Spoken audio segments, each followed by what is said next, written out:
Go. Streaming from South Africa to the world. This is the Stonks Go Moon podcast. What just happened? We break it down so you don't have to. Welcome everyone to the Stonks Go Moon podcast. AI isn't magic. It's built on the back of real people, real data, and often real exploitation. While big tech continues to profit from centralized black box systems, a new generation of founders is flipping the model from enterprise AI in the Gulf to community-driven training programs. Today's guest is building an AI economy where you control the data and share the rewards. Ladies and gentlemen, my guest today, Johanna Cabildo, CEO of Data Guardians Network. Welcome to the pod. Thank you so much for having me. It's an honor to be here, and I do appreciate you for having me on.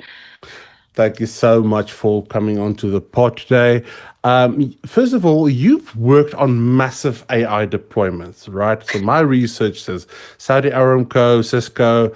When did you click that something was broken in how AI is built? Yeah, so for me, I feel like it clicked when I saw just how much of a system depended on invisible labor and unverifiable data. So you're in these boardrooms. Imagine this. They're talking about these billion-dollar models, but no one can answer basic questions like, where did the data come from and who labeled it? So after that, I feel like it just became clear that, so many of these companies, so many people are scaling systems with no trust foundation, right? It's not just an issue. This is literally a systematic failure in how AI value is created and distributed. That might seem a little intense, but unfortunately, I feel like that is the reality. So why do you think we are not talking about it anymore? That Gen AI is basically powered by scraped content and unpaid labor. I mean, that's essentially what it is. Yeah, absolutely. I agree. I feel like your intro, you did an incredible job just introing on the podcast, but I do have to agree with you. I feel like it threatens a myth. Generative AI is just marketed as this genius level leap forward, almost like it is magic. But when you look under the hood, it's built on data that no one consented to share and labor that no one really wants to acknowledge. So it's not exactly convenient to say that your billion-dollar model is standing on the shoulders of unpaid workers. But again, that is the reality. And I think part of our role at DGen is to make that truth visible. And obviously doing that without shaming the industry, and essentially just raising the bar. Okay, so you talked about your work at DGen. For those that don't know or haven't, maybe it's the first time that they hear about it, what exactly is it and how does it work? Yeah, for sure. And so right now we have a decentralized gamified annotation network. So this is Whoa, those are big words. You need to break that very, down for very me. big words. Yeah. So as all of the problems I mentioned prior to, there are so many unpaid labor forces. You have all these people that are contributing to these bigger models, but no one's getting paid for it.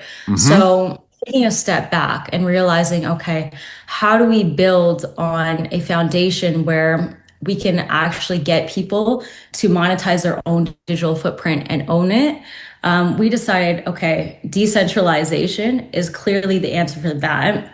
And in terms of annotation, what most people don't recognize is the fact that all of these AI models, like 80% of it goes towards the annotation process, more or less. And to be able to label these data points and, just engage with that side of the value chain, my company decided that we were going to do it in a gamified way. So instead of just saying, "Okay, you're coming to work and you have to focus on this task and sit there like a mindless monkey," we decided to make it fun. And obviously, there's been so many studies that when things are gamified, people tend to retain information a lot better. People tend to obviously enjoy their work. They find it more purposeful and obviously produce better outcomes. That helped to answer your question. Yeah, yeah. So, what would a typical user, let's say I want to become part of a network, what would I do? Like, what would that process be like? So currently, right now, we are Yeah. live in a closed beta. Okay, Right cool. now, I think for us, we the biggest thing is actually perfecting the platform. We have really ambitious goals. Like, for instance, one of the biggest goals for me personally is to build the largest community-owned data engine in the world. But in Okay. order to do that, I don't want to throw people onto a platform where it's clunky and they're not happy with the overall experience. So we're constantly testing. We're constantly evolving and changing the platform, especially within our closed beta. Again, we are just really iterating off of the feedback for now, but we do have a waitlist open. So if this is something that people are interested in, by all means, please feel free to join the waitlist. And when we decide to open the doors and we're happy with where the platform is, then we're more than happy to welcome you as well. Okay, so do you actually own your own data? Is it on a server? Does DGen own it? Like, how does that work? And how do you envisage users getting rewarded for that data? Yeah, so being a data creator for us personally, it means you're no longer just fueling someone else's algorithm. So you're shaping the next generation of intelligence. So with us personally, we decided that the contributor owns the data. That's a non-negotiable. At DGen, your data doesn't just disappear into a vault. It's attributed to you on chain, and at any time your model is used on a model or a license, you're compensated. And so this isn't theoretical. We've actually built it into our systems. You can trace your impact, measure your value, and get paid in a stable digital currency. So instead of having to participate in a play to earn model where you have to worry about the volatility, we've decided to focus primarily on paying out in a stable digital currency to make sure people have that at the back of their minds. Okay, I can participate and know that I'm getting something that's actually attributed to a real world asset. And yeah, because it's using blockchain, there's no guesswork, no gatekeeping, and it's all verifiable. But in the long run, we do hope to launch a potential coin as well for those who are interested in the volatility and potential rewards, and also when it comes down to the more gamified side of our platform, having access to the coin and participating with it, it just allows us to unlock more opportunities for our users. Yeah, so basically, you've worked in both corporate and decentralized environments. What's the biggest mind shift change for you when it comes to data and ownership?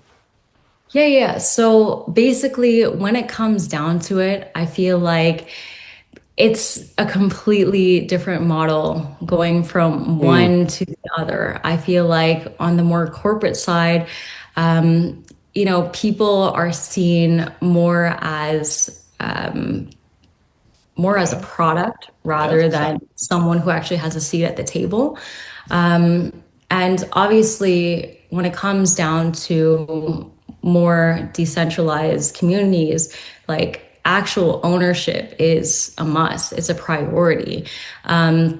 If you look at the web evolution, for instance, Web 1 gave us info, Web 2 gave us connection, and Web 3 gave us ownership. So you really see the empowerment shift once people are focused on Web 3. They're more community driven, they're more for the transparency, and they're definitely more for the fairness.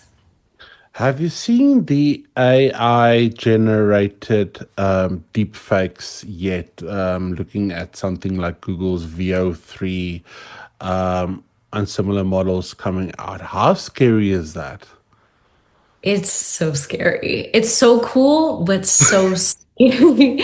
I, the thing is, again, with the whole shift, looking at all of these products, Yeah. looking at, all of these companies coming out with these new things, I find it so fascinating, but at the same time, so frightening because, on an ethical standpoint, sorry, from a creative standpoint, Yeah. first and foremost, I'm sitting there, I'm geeking out.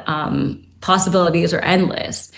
And it's so exciting to know that, anything you can imagine and like you can really sit there and conceptualize it and bring it to life within minutes at some with some platforms. However, if we take a step back on the ethical side, it really makes you ask the question like, where were these models trained? And if this was trained on something that we appreciate from our past, let's say this was a cartoon from our childhood, theoretically, when we first generate these images, we're thinking, oh my gosh, we now have this connection to something that we grew up with. It's very nostalgic for us. But at the same time, the original artists, the original people who crafted these illustration, the artwork, the media, they're not getting compensated. And not to say that these bigger giants need to always get their compensation. Sorry, not to say that these bigger giants need the extra money, but when it comes down to zooming into the lens with these smaller artists, it's only one person versus the world. And so they have no one to kind of fall back on. They don't have that extra capital. You have so much talent. And yet sometimes if they're focused more on their art, I've met artists where they're so passionate about what they do that they would rather skip a meal that just so they can afford like extra art supplies. And you have to look at it where, again, there are so many people who are artists and who are contributors, but they're not actually getting compensated. That's a very poignant point to make and place to leave it off. As Sam Altman, as we joked in the AI circles, he says, thank you so much for your donation, not investment, donation. Johanna, thank you so much for joining me today and enlightening me about the Degen Network. If the listeners want to go and connect with you and find out what it is that you do, get involved in the beta, where can they go and connect with you? Yeah, absolutely. Feel free to connect with us on social media. Again, thank you so much for having me, first and foremost. But yeah, if this is something that you may want to be a part of and you want to join the shift early, you need to know that you don't need a technical background to contribute. You need curiosity, contacts, a smartphone, and Wi-Fi. So at Degen, we're just creating pathways to get people in early and really grow with the industry. So it's very possible for you to take a one-sided course, but at that point, you won't really have the experience until you're really in the mud. So in my Just personal get involved. opinion, Just get involved. get involved. So one of the best parts of the platform is actually getting paid to learn. So again, look forward to connecting with you all and do appreciate you for having me on. And we'll put all the links in the comments here somewhere where my finger can't go. And to our listeners, peace, love, and prosperity. And we'll catch you in the next one. Cheers.